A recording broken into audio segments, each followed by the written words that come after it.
So I decided that I wanted to make a sequel to the video I made of F1 teammates who hated each other, but change it up slightly with just F1 drivers in general who hated each other. As I said in the original video, the word hate here is probably really overstating the nature of some of these feuds, but using the word hate sure does sensationalize the title. But that's just journalism 101 for you. But nonetheless, these are some of the most covered and fierce rivalries we've seen.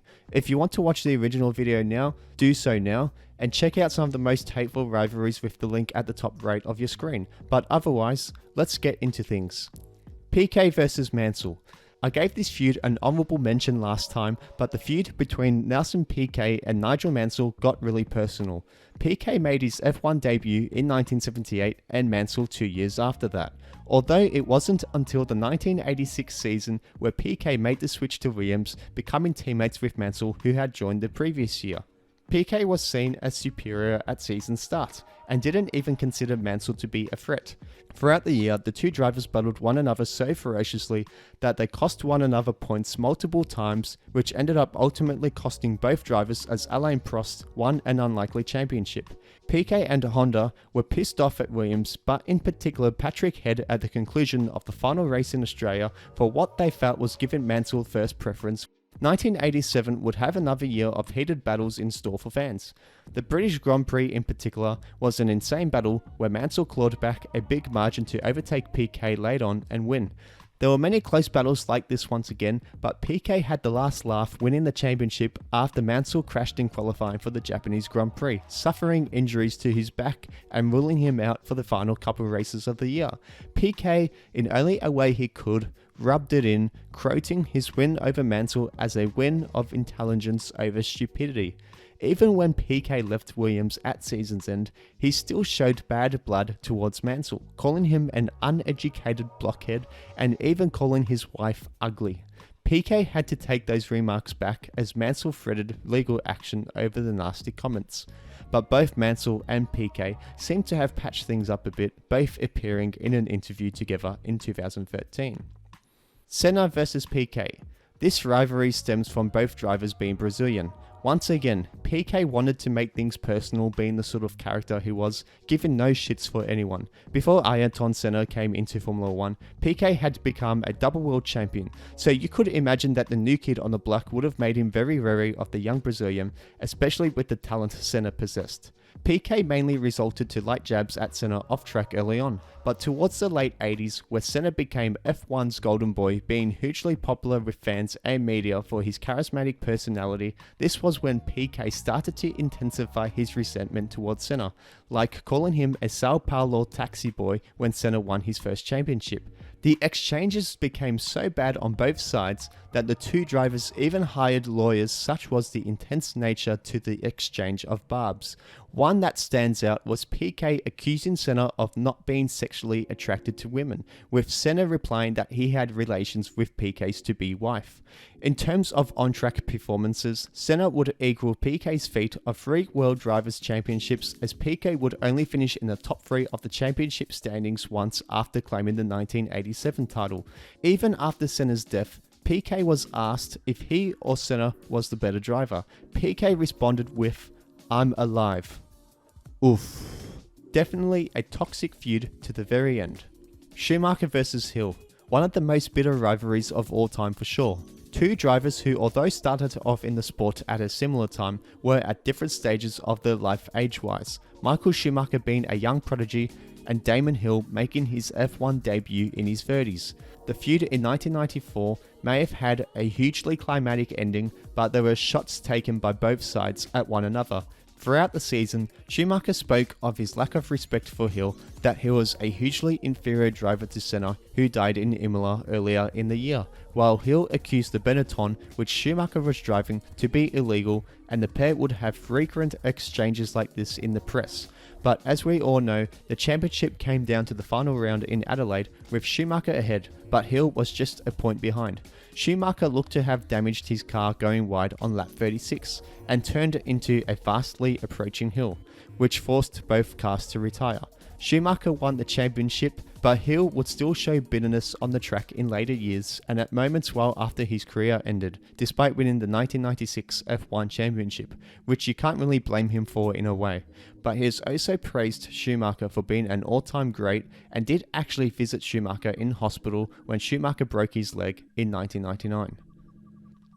Schumacher versus Villeneuve. Going to put Schumacher back in the spotlight, and his rivalry with Jacques Villeneuve was of very similar nature to the rivalry with Hill. 1997 saw Schumacher and Villeneuve basically in a two-horse race for the championship the entire year. In fact, for the final race of the season, with the pair separated by a single point, both Schumacher and Villeneuve, as well as Heinz-Harald Frentzen, all qualified with a 1 minute 21.072. Villeneuve got pole as he was the first man to set the time. Schumacher got him on the start, but was caught by Villeneuve in the later stages of the race, and Schumacher blatantly hit Villeneuve's Williams when it pulled alongside him. Schumacher was forced to retire, while even with damage, Villeneuve was able to finish the race in third and win the championship. Conversely, Schumacher was disqualified. The rivalry was basically non-existent as soon as 1999 when Villeneuve signed for BAR, while Schumacher would go on to be a 7-time world champion. Even after the rivalry on the track had burnt out, there was still plenty of fire off the track, as Villeneuve would throw jabs at the German frequently, calling him a compulsive liar as well as accusing him of creating an era of disrespect in F1. Schumacher had his views spoken as well, saying that Villeneuve was not on his level. Masa versus Palmer. Okay, you may have not expected this one to come up at all, but they had quite the rivalry during their time in GP2.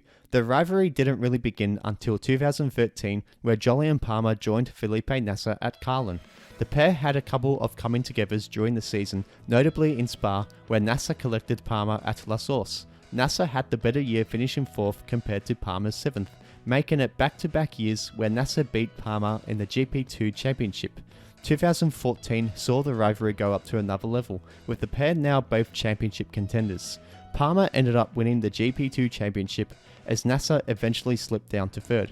They both came into Formula 1 in 2015, and the two didn't really clash until the Italian Grand Prix in 2016, where the pair tangled, forcing both to retire, and Palmer was absolutely furious and even accused Massa of not being a fair driver overall.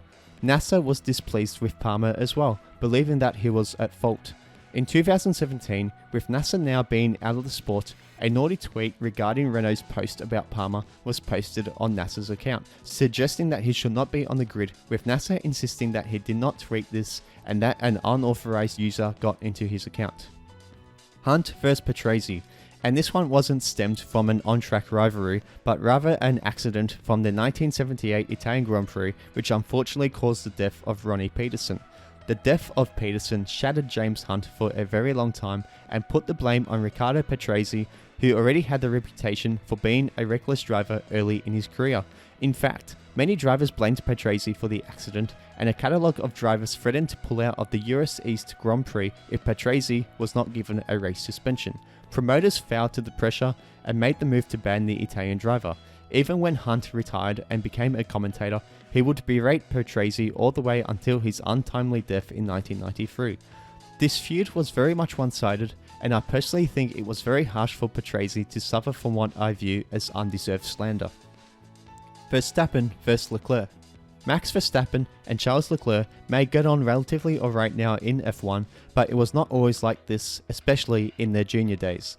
Verstappen and Leclerc were regular rivals in the karting leagues, and the two frequently clashed with one another, and this would be the same off track. Charles Leclerc even said that he couldn't stand Verstappen during their karting days. Although there isn't really any feud between the pair today, they still aren't friends. Furthermore though, they have clashed a few times, most recently at the Sakir Grand Prix last year, so who knows. This could maybe bubble over if both become genuine championship contenders like it has for so many in the past. Hamilton vs Sutil. This one may be unknown amongst the younger fans of Formula 1. Lewis Hamilton and Adrian Sutil were actually very good friends, having come up the categories together in the Formula 3 Euro Series, and were actually teammates at one stage.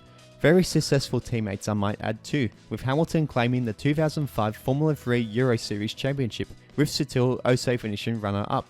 They both would be rookies in the 2007 Formula 1 season and maintained their close friendship. That was until in 2012, where at an after party following the conclusion of the Chinese Grand Prix, Sutil had an altercation with Lotus F1 team owner Eric Lux, resulting in a court case. Here, Sutil had asked Hamilton to be a defense witness, but Hamilton never showed up. This left Sutil branding Hamilton as a coward and claiming that he's not a man, and additionally claimed that Lewis had changed his cell phone number just to avoid him. Hamilton stated that he sent Sutil a congratulations message after the German got his seat back, but ultimately said that he never received a reply back. Montoya versus Raikkonen. The rivalry between Juan Pablo Montoya and Kimi Raikkonen probably looked way more heated on camera than what was really the case off camera, but the two did have some fiery moments like the explicit radio message Montoya had for Raikkonen at Spa in 2002. In 2003, both Montoya and Raikkonen were genuine championship contenders and had some thrilling scraps, but both ended up being witnesses of another Schumacher championship win. The duo became an actual duo when they combined forces at McLaren in 2005, with Montoya joining the Finn driver. Raikkonen was to be the dominant driver for the year, and the trend continued into the 2006 season, with Montoya getting growingly frustrated. At the conclusion of that year's US Grand Prix, Montoya made a sudden exit from the sport. As of now, both individuals do seem to be on really good terms, since Montoya went to interview Raikkonen in 2016 and looked happy to be in each other's company. And last but not least, Hamilton versus Masa. This feud was one of the biggest talking points for the 2011 season. In 2008, they were of course involved in one of the most dramatic season finales, where Lewis Hamilton won the championship on the final lap. But the rivalry was to peak in 2011. Where the two first touched at Monaco, they would touch once again on the final lap at Silverstone, and then at Singapore, where Masa had that famous confrontation with Hamilton, who did not appreciate being touched at all. Good job, They touched yet again in Japan, and finally had their last collision in India for the year, with Hamilton punting Masa off the road. Hamilton offered to bury the hatchet at the end of the year with a hug, which Masa peacefully accepted. Subscribe to the channel to get more Formula 1 content, and if you like AFL as well, I occasionally produce some AFL content too. Like the video if you enjoyed it, and comment other bit of feuds that really captivated you.